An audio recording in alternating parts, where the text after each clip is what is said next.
नमस्कार, मैं हूं स्नेहलता। आप देख रहे हैं आपका अपना प्रोग्राम मुद्दे की बात।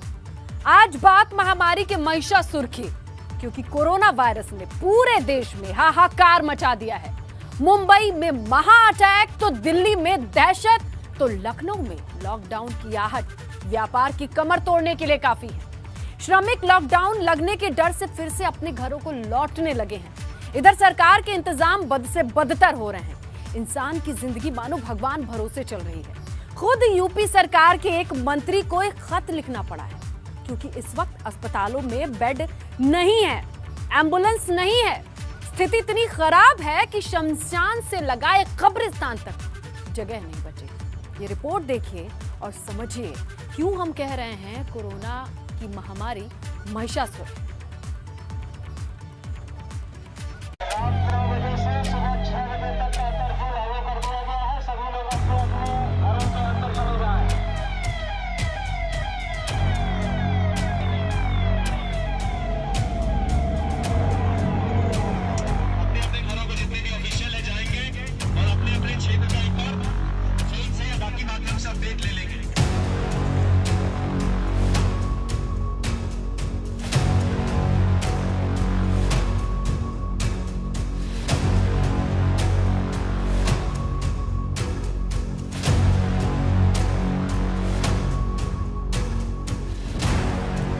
वायरस के वार से मचा हाहाकार। 24 घंटे में 1,61,000 बीमार।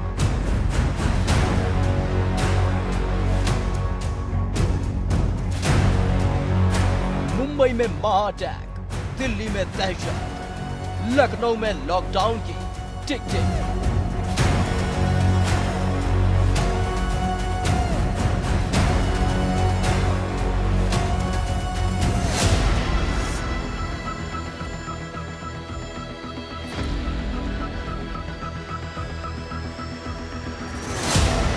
फुल हुए शमशान, कम पड़े कब्रिस्तान।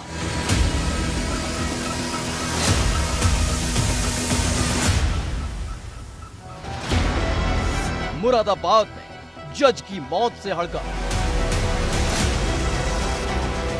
बेड, ऑक्सीजन और एम्बुलेंस की कमी, सरकारी संसाधन बन गए डमी।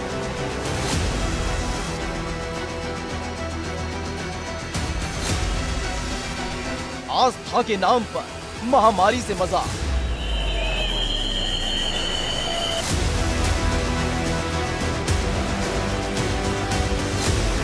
नामांकन के नाम पर उड़ी सोशल डिस्टेंसिंग की धज्जियां।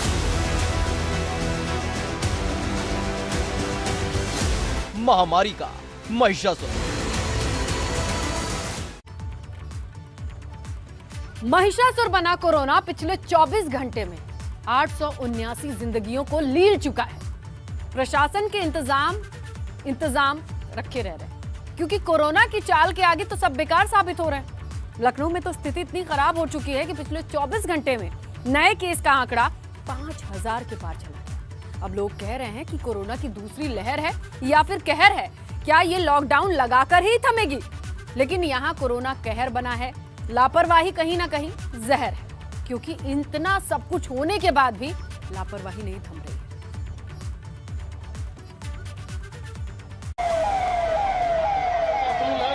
अपने घरों के अंदर चलेगा।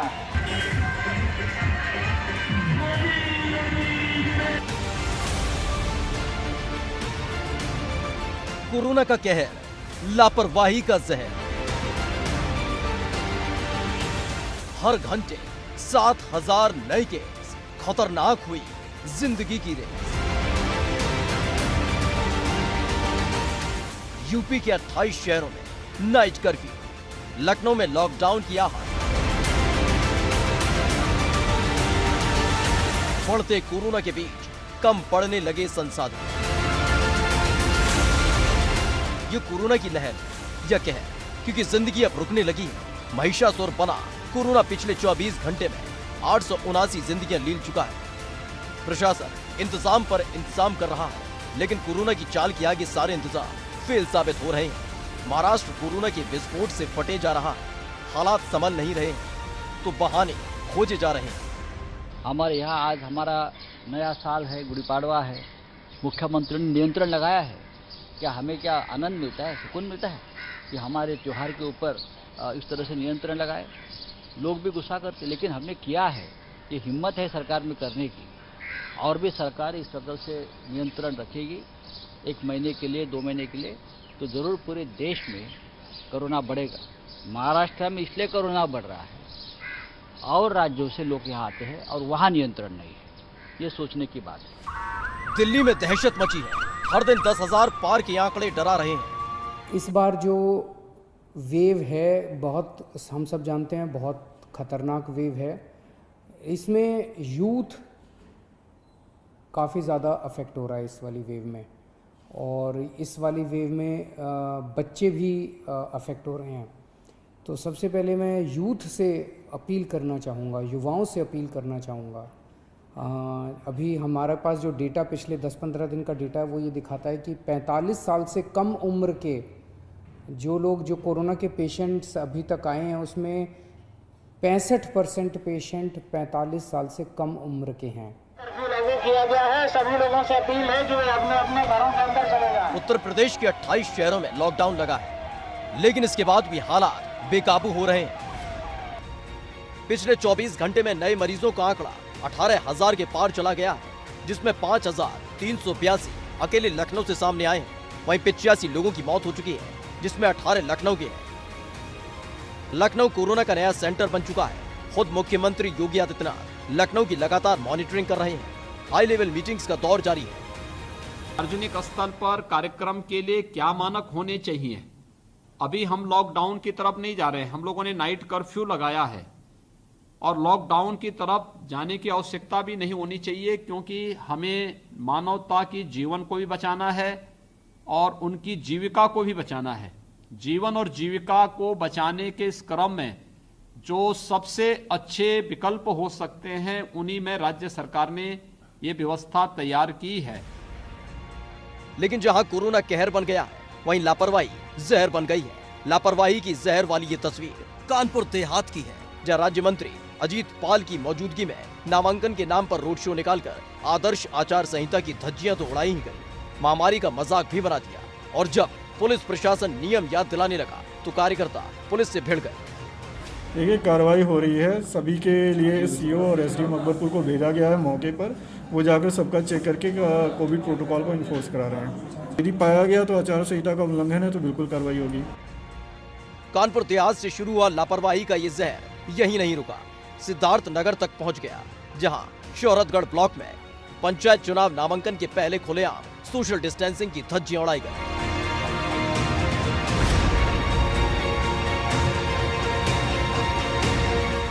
लेकिन अमरोहा में लापरवाही के जहर ने पूरे स्वास्थ्य महकमे को सवालों के घेरे में ला दिया, क्योंकि अमरोहा स्वास्थ्य केंद्र कोरोना की लड़ाई के लिए कितना जागरूक और कितना सजग है, ये इन तस्वीरों से समझा जा सकता है। क्योंकि अमरोहा में कोरोना किट को इस्तेमाल करने के बाद खुलेआम कूड़े में फेंक दिया गया, जिसकी चपेट में न जाने कितने जानवर और पक्षी आए होंगे।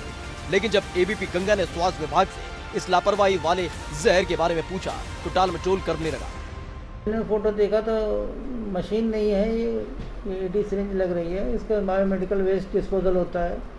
और जहाँ उस जगह की बात है तो मेरे संज्ञान में नहीं है कि ये वहाँ डाली जा रही है। इसकी मैं जांच कराऊंगा MOIC उमर फारूक से कि बायोमेडिकल वेस्ट का डिस्पोजल जो है नियमानुसार कराएं, उसको इधर उधर ना फेंकें। लेकिन लापरवाही का जहर यही नहीं रुकने वाला, क्योंकि 2 दिन के बाद 18 जिलों में पंचायत चुनाव होना है, जिसमें करीब 3 लाख उम्मीदवार ताल ठोक रहे हैं और करीब 2 से 3 करोड़ लोग अपने मत का इस्तेमाल करेंगे। जरा सोचिए, ये एक साथ इतने लोग जब एक जगह इकट्ठा होंगे तो क्या होगा, ये सोचकर दिल बैठ जाता है। वहीं एक दिन बाद हरिद्वार में महाकुंभ का दूसरा शाही स्नान है, जिसमें 50 लाख से ज्यादा श्रद्धालुओं के पहुंचने की संभावना है। पहले शाही स्नान में 30 लाख से ज्यादा श्रद्धालु शामिल हुए थे, तो सारे नियम हवा में उड़ गए थे। अब 50 लाख श्रद्धालु एक साथ स्नान करेंगे तो क्या होगा, क्योंकि सवाल सिर्फ आस्था या फिर चुनाव का नहीं है, सवाल लोगों की जिंदगी का है, महिषासुर बनी उस महामारी का है जिसने पूरी दुनिया में हाहाकार मचा दिया है। Bureau report, ABP Ganga. जब कोरोना अपने पीक पर है तब आपकी जिंदगी भगवान भरोसे। क्योंकि महामारी के महिषासुर से लड़ने के लिए जिन 4 चीजों की जरूरत पड़ती है, उसमें पहली बुनियादी जरूरत है अस्पताल में बेड। लेकिन इसे आप अपनी बदकिस्मती कहें या स्वास्थ्य महकमे की नाकाफी तैयारी, जो ज्यादातर अस्पताल में इस वक्त बेड की कमी से जूझ रहे हैं। एम्बुलेंस घंटों फोन करने के बाद भी नहीं आ रही। ऑक्सीजन सिलेंडर स्टॉक खत्म हो गया है। कोरोना की रिपोर्ट जो 24 घंटे में आनी चाहिए, वो 5-5 दिन बाद आ रही है। इसी पर यूपी के मंत्री का गुस्सा फूटा तो बवाल मच गया, क्योंकि ये वो सच है जिसे जान सब रहे हैं, लेकिन कहने से बच रहे हैं।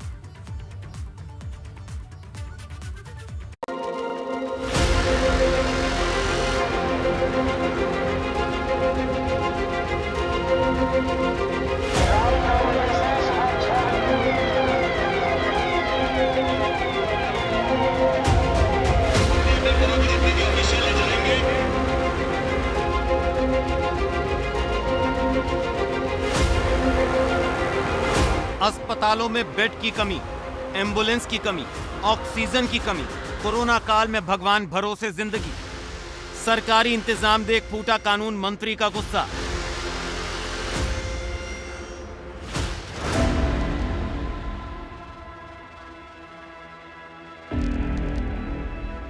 महामारी के महिषासुर से लड़ने के लिए जिन 4 चीजों की जरूरत है, उसमें सबसे पहली बुनियादी जरूरत है अस्पताल में बेड।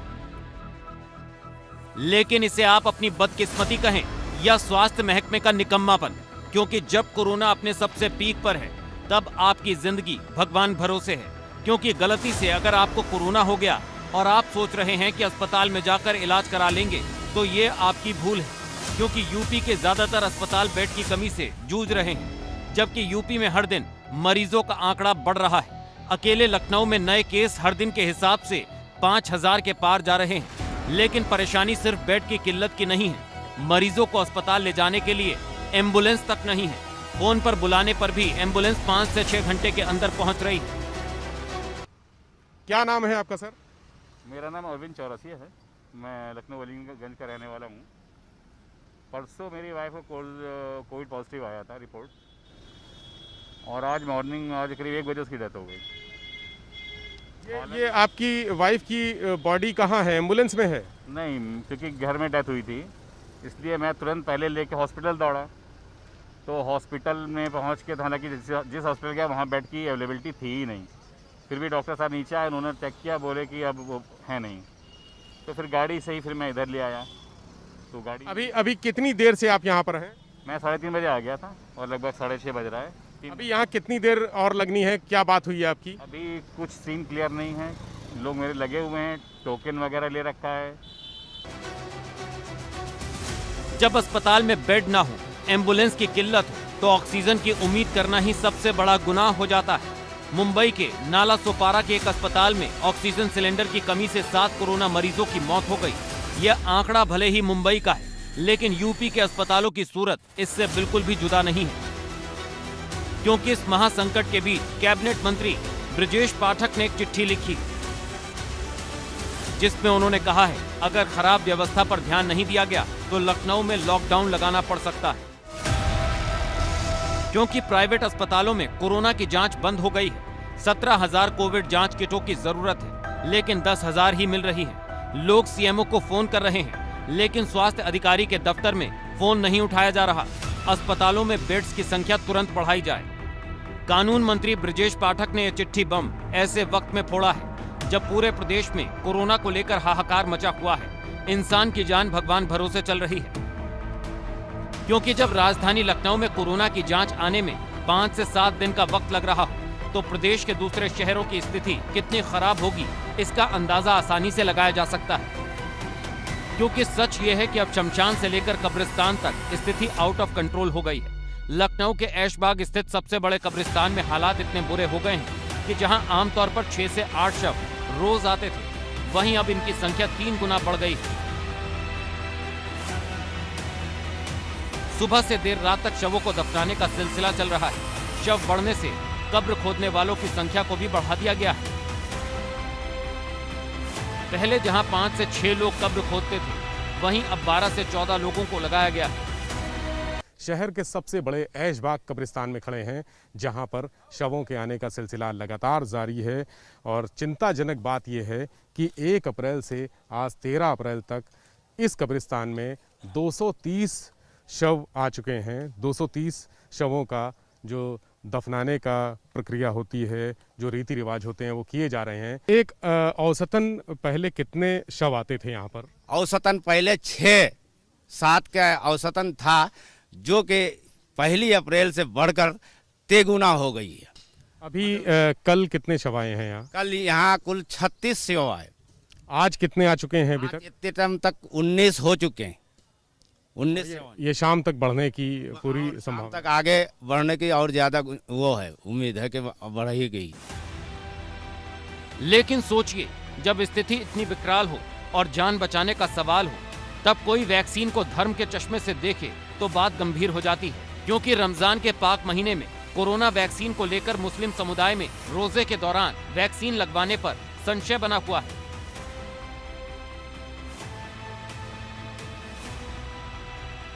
जरा सोचिए, जब मरीजों को अस्पताल में बेड ना मिले, एम्बुलेंस ना मिले, ऑक्सीजन ना मिले, तब कोई समुदाय वैक्सीन को लेकर ऐसा बयान दे तो सवाल खड़ा हो जाता है। क्योंकि ये वक्त कातिल कोरोना को मात देने का है, जिंदगी से जीतने का है और खुद को संभालने का है। क्योंकि यहाँ आपकी जिंदगी भगवान भरोसे है। Bureau report, ABP Ganga.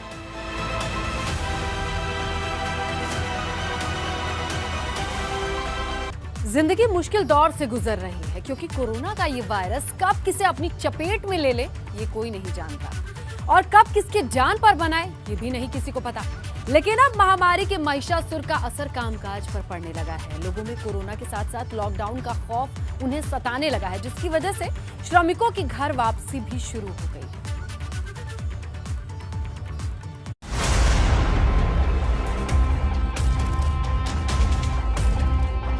Corona लगातार काल बनता जा रहा है, जिसके गिरफ्त में जो भी आ रहा है वो उसे बीमार करता जा रहा है।